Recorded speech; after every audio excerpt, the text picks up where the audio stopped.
Hello friends, welcome to Shataprabha blog. আশা করি তোমরা সবাই ভালো আছো, আমিও ভালো আছি। সবাইকে গুড মর্নিং। তার আগে আমি এখানে বসিয়ে দিই একটা ডিম।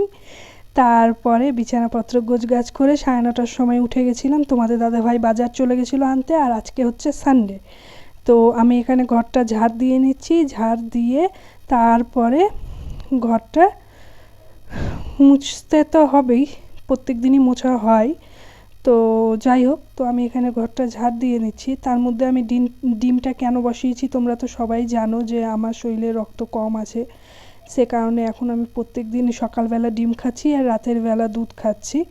তো এখানে আমি সে কারণে ডিমটা বসিয়ে দিয়েছি। বসিয়ে দিয়ে নিয়ে ঘরটা ঝাড় দিয়ে নিয়ে এবার হাতটা ধুয়ে নিচ্ছি। কালকের রাতের কিছু বাসন ছিল, রাতের বেলা করে না, এখন লাইন থাকছে না। সিকিমে বড্ড গরম পড়েছে, গরম লাগছে ভালোই। তো কাল রাতের বাসনগুলো যেগুলো ছিল সেগুলো আমি এখানে মেজে নিচ্ছি। মেজে নিয়ে পরিষ্কার করে নিয়ে তারপরে ব্রাশ করে নিব। ব্রাশ করে নিয়ে তারপরে ডিম খেয়ে নিব। তো ডিমটা খেয়ে নিলে গেলে পেটটা অনেকক্ষণ ভর্তিই থাকে দেখেছি। তো এখানে আমি বাসনগুলো মেজে নিচ্ছি। আর আমার শরীরটা এখন ভালোও থাকছে না, কেন কী কারণে জানি না। তো যাই হোক, এখানে আমি বাসন কুসন মেজে নিয়ে তারপরে হচ্ছে পুরো জায়গাটা মুছে নিব। জল জল হয়ে যায়, মানে খুব বেশিটা বড় না তো, সে কারণে জলটা উপরের দিকে চলে আসে। সে কারণে বাসন কুসন ধুয়ে ওখানেই উল্টিয়ে দিই ঝুড়িটাতে, বাসনের ঝুড়িটাতে রেখে দিই, ওখানে জলগুলো পড়ে যায়। তারপরে পুরো জায়গাটা মুছে নিই।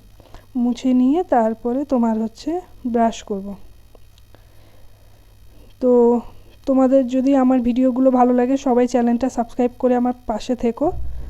আর চ্যানেলটা সাবস্ক্রাইব করে পাশে একটা বেল আইকন থাকবে, ওটা প্রেস করে দিও। আমি যত ব্লগ ছাড়বো তোমরা তাহলে তাড়াতাড়ি দেখতে পাবে। তো এখানে আমার মুখ ধোয়া হয়ে গেছে। ধুয়ে নিয়ে তারপরে হচ্ছে আমি মুখটা মুছে নিচ্ছি। তোমাদের দাদাভাই এখনও আসেনি, বাজার গিয়েছিল সামনে, কিন্তু সামনের দোকান সেভাবে ছিল না খোলা, সে কারণে রানীপুল চলে গেছে। তো তোমাদের দাদাভাই শুক্রবার থেকে ঘরেই আছে, কেননা সিকিমে 19 তারিখে ভোট ছিল। ভোটের কারণে এখানে ছুটি দিয়েছিল 3 দিন। রবিবার তো এমনিতেই ছুটি, শুক্র শনিবারও ছুটি ছিল। তো যাই হোক, তারপরে আমি এখানে এখন ডিমটা খেয়ে নিচ্ছি। খেয়ে নিয়ে তারপরে ভাত বসাবো, ডাল করব, আর কি কি রান্না করব। রান্না করতে আমার ইচ্ছাই করছে না, এত শরীরটা খারাপ লাগছে। তারপরে তোমাদের দাদাভাই থাকলে তো প্রচুর হেল্প করে, দেখতেই পাবে তোমরা, প্রথম থেকে শেষ অবধি দেখো তাহলে বুঝতে পারবে। তোমাদের দাদাভাই ভালো হেল্প করে। তো সে কারণে যখন ও ঘরে থাকে আমাকে কিছুই করতে হয় না, ধরলে গেলে মানে বললে গেলে চলে আর কি। তো কার কার হাজব্যান্ড এরকম সাপোর্ট করে কমেন্টে জানিও। তো আমি এখানে ডিমটা খেয়ে নিলাম। খেয়ে নিয়ে এবার একটুখানি বসবো, বসে জল খেয়ে নেব। জল খেয়ে তারপরে আমি এখানে ভাত বসিয়ে দিয়েছি। ভাত বসিয়ে দিয়ে ডালটাও বসিয়ে দিয়েছি। তো তোমাদের দাদাভাই বাজার করে নিয়ে চলে এসছে লাল শাক, 10 টাকার পেয়েছে, ওটা 10 টাকা দাম নিয়েছে।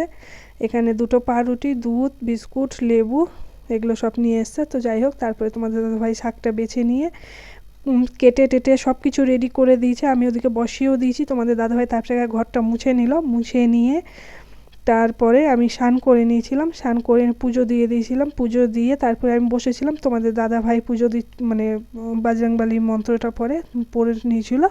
পড়ে নিয়ে তারপরে লাঞ্চের জন্য বসে গেছি খেতে।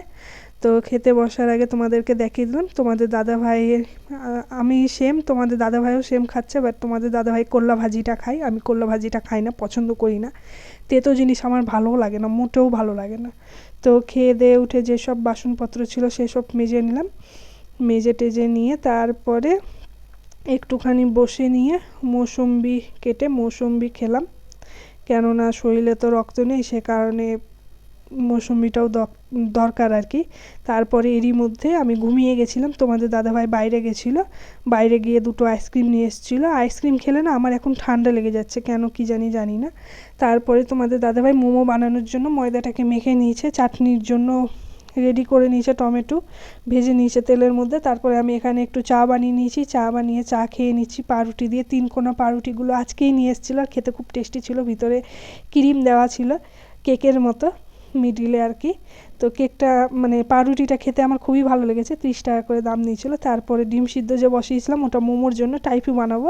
তোমাদের দাদাভাই বললো টাইফু বানাতে হবে না, ডিমটাকে ভালো করে কুচি কুচি করে কেটে আর ওটার সঙ্গে মিশিয়ে নাও, সবটার মধ্যেই ডিম থাকবে একটু একটু করে। বললাম ঠিক আছে। তারপরে আমি বানিয়ে নিলাম, ও বেলে বেলে দিচ্ছিলো, আমি বানিয়ে নিয়ে স্টিমে বসিয়ে দিয়েছি। এখানে এতগুলো বানানো আছে। আর তারপরে স্টিম থেকে বের করে নিয়েছি, তোমাদেরকে দেখিয়ে দিচ্ছি। খুব সুন্দর টেস্ট হয়েছিল, এত সুন্দর টেস্ট হয়েছিল বলার কথা নেই, একদম পুরো দোকানের মতো। তারপরে এখানে দোকানের মতো চাটনি আর মোমো রেডি হয়ে গেছে।